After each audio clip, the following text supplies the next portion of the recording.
welcome back to Storytime with Dad Booker. I'm doing this so you can see the cover of this book that we're going to read today. We're finally going to read Galactic Culinary Society. Now this one is Cryovacked Galactic Culinary Society, Cryovacked and Other Tales. So there's a whole series of books. This particular one is all the books in one thing, so that kind of makes it a little bit simpler. And today we're going to read The Secrets of Umami. So that's the first one by D.R. Scholl, and I apologize if I'm not pronouncing that correctly.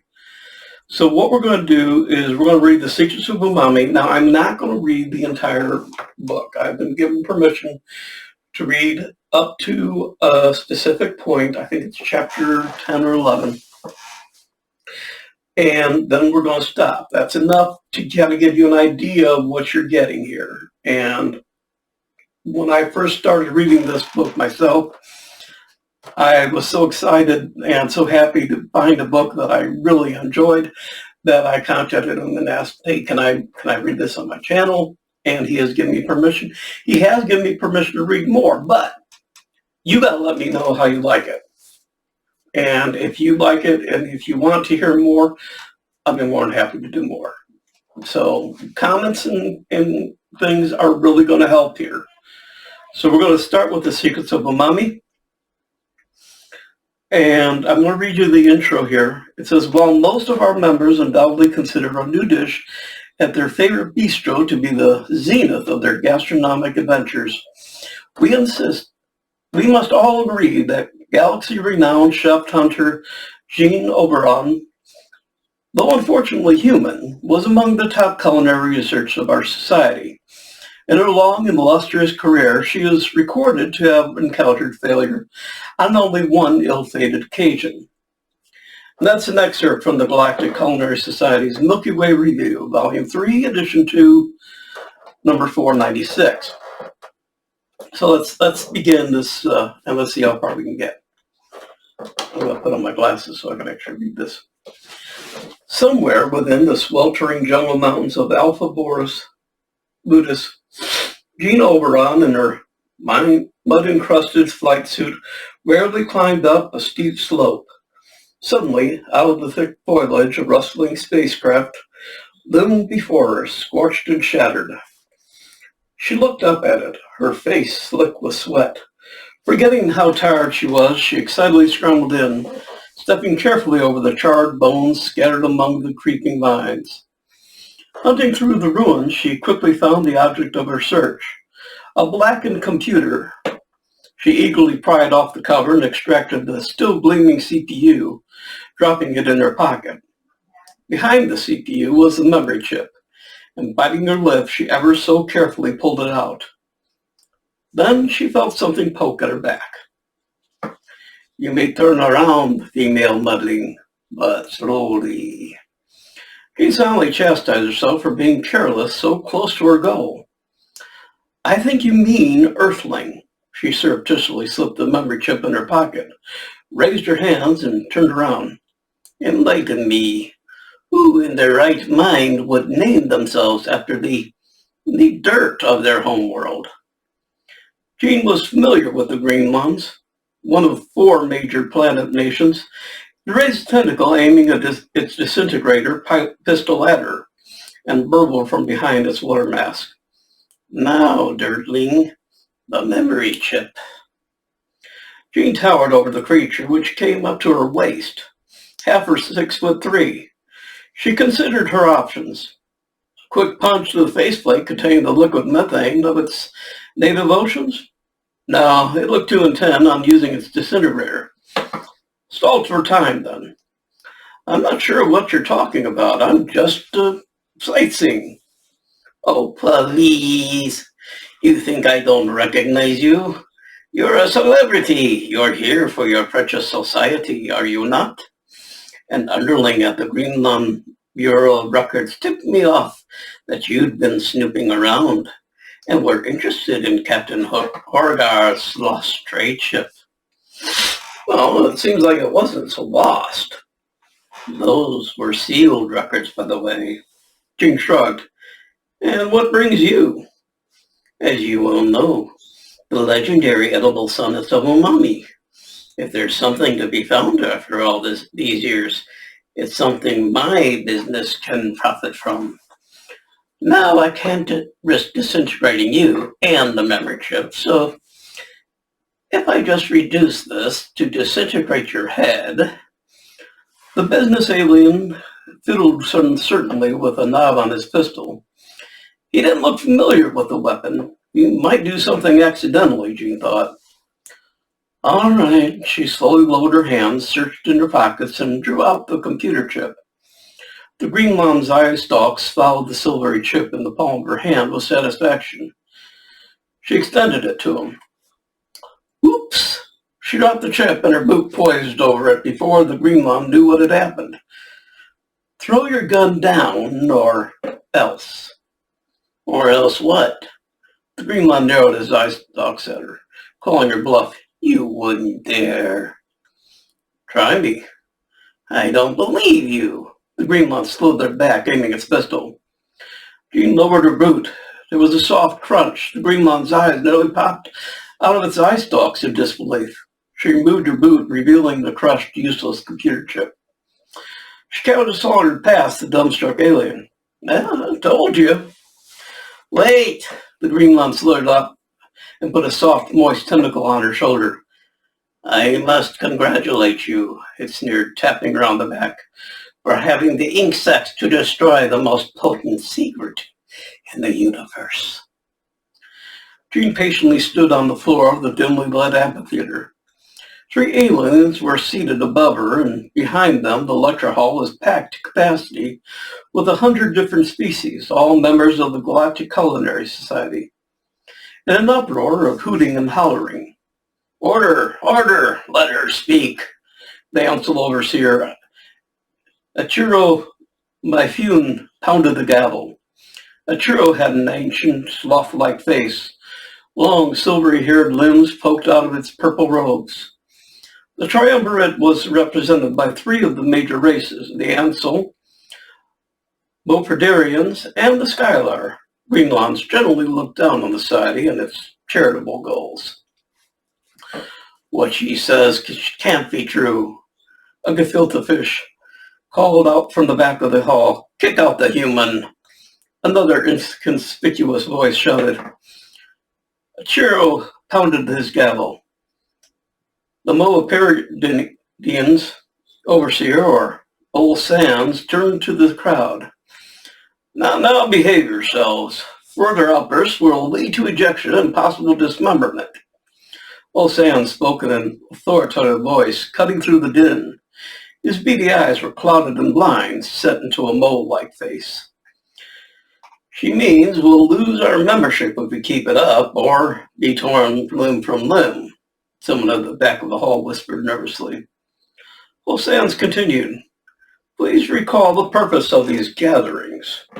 By collecting and cataloging the dining habits and rights of countless people of the galaxy and sharing these findings, we bring all sentients closer together. We impart universal goodwill. Remember our motto, to preserve and serve. Various calls of hear, hear. Agreed. Well, let's listen to what the Earthman has to say. The third overseer, Lord Talon of the Skylar, impatiently declared. Jeane held her tongue, no point correcting him. The Skylar were famously condescending, believing themselves to be the preeminent race in the universe. His face was hidden by a featureless white mask, as per the custom of his kind. Lord Hawktalon folded his hands disdainfully. Now, let us hear your absurd claim. Jeane held up the memory chip she had covered. She'd fooled the Greenland stepping on the outmoded CPU, which she'd taken out of her pocket instead of the memory chip. But the alien hadn't been able to tell the difference. I recovered Captain Horgar's logbook and his final entry. A hush fell in the hall. The 3 overseers leaned forward.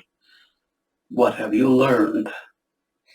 Horgar was a trader on his way to Alpha Buddhist when he decided to stop at Umami along his route. The Edible Sonnets of Umami were known throughout the galaxy in those days, but in our times they're almost forgotten. Arturo sadly shrugged her shoulders. Members ran to the amphitheater, much of the membership naturally being interested in culinary arcana, had heard tales of Horgar and the legendary sonnets, though others from faraway quadrants had not. Still, even among those who knew the name Umami, there were conflicting reports. Whispered questions filled the air. Jeane went on. The monks of Umami opened their doors to Horgar. They welcomed all the visitors and even accepted some who expressed an interest to study their ways. But hold on, what are the edible sonnets of Umami? The frustrated gefilte fish called out on behalf of much of the hall. Well, according to legend, Old Sans answered, digestible poetry. According to legend, Old Sans words you could eat? Someone who else blurted incredulously. Jeane concurred. The last report is from over a century ago. Those who stayed with the monks uniformly explained it that way, though their recollections were all vague and confused. What's most intriguing is that every being described the same experience. Everyone who listened, if that's the right word, to the sonnets, has claimed it's the most incredible thing in the universe. They've tasted. And we all know how subjective taste is, Lord Hawktalon snorted. So, what, they were drugged? Someone called out. Skeptics tested themselves. No abnormal substance were ever found. Ostens replied. It's a mystery. And we all, mutterings of disbelief coursed through the benches. Jeane waited for the voices to die down. Before continuing this debate, why not let Captain Horgar speak for himself? She pressed a button and a transparent hologlobe lowered from the ceiling. Within, a flickering image came to life. The hall fell into attentive silence. Captain Horgar had his back to the recording camera. His leafy green skin and yellow mustachios were visible behind an upturned collar. Before him, half a dozen Greenlands in black uniforms floated. Still more swarmed in through the overhead airlock. Horgar had clandestinely turned on the recording when the Greenlands boarded. Through a narrow viewport, a large Greenland war cruiser could be seen, grappling hooks wrapped around the Horgar's vessel. A Greenland in a chrome and brass water mask and gold epaulets was berating the captain, while the rest trained plasma bayonets on him. So you thought you could hinder us by turning off the gravity, eh? Not my troops, Horgar. Oh, no, I routinely turn it off. Have you ever seen the price of graviton particles these days? Horgar answered civilly, though his gruffness was unmistakable. The Greenland sneered. The galactic rumor mill has been working overtime. A trusted informant has informed us through a second trusted informant who heard from a third. It suffices to state we've heard you're in possession of valuable information from the monks of Umami. Hardly a reason to stop my ship. What use can it be of you? Horgar growled. What use, you ask? The Greenland commander threw his tentacles up in mock wonderment. What use? You are undoubtedly aware, having recently visited there, that those hapless monks bestow their pilgrims their universally loved sonnets for free. So it's profiteering, is it? Imagine the unimaginable riches. Though I suspect from what you've heard of the infamous Captain Horgar, you already have. Even while the Greenland commander spoke, his troops flung themselves from one bulkhead to the next, tentacles pulling and grabbing with expert deftness in the zero gravity. Natives of an ocean world, after all.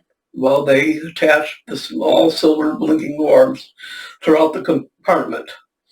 Those in the hall of the Galactic Culinary Society watched with growing concern, but there was nothing they could do. Those events had already come to their grim conclusion 200 years before. It's fortunate for me that I was escorted out of the monks' cloisters. I voluntarily left empty-handed. Is that so? Perhaps you'd like to add a trifle to your tale. No, perhaps I can convince you. The commander clapped two tentacles. The blinking orbs around the soldiers had attached to the bulkheads began flashing red. In unison, they started a dire countdown. 10, 9.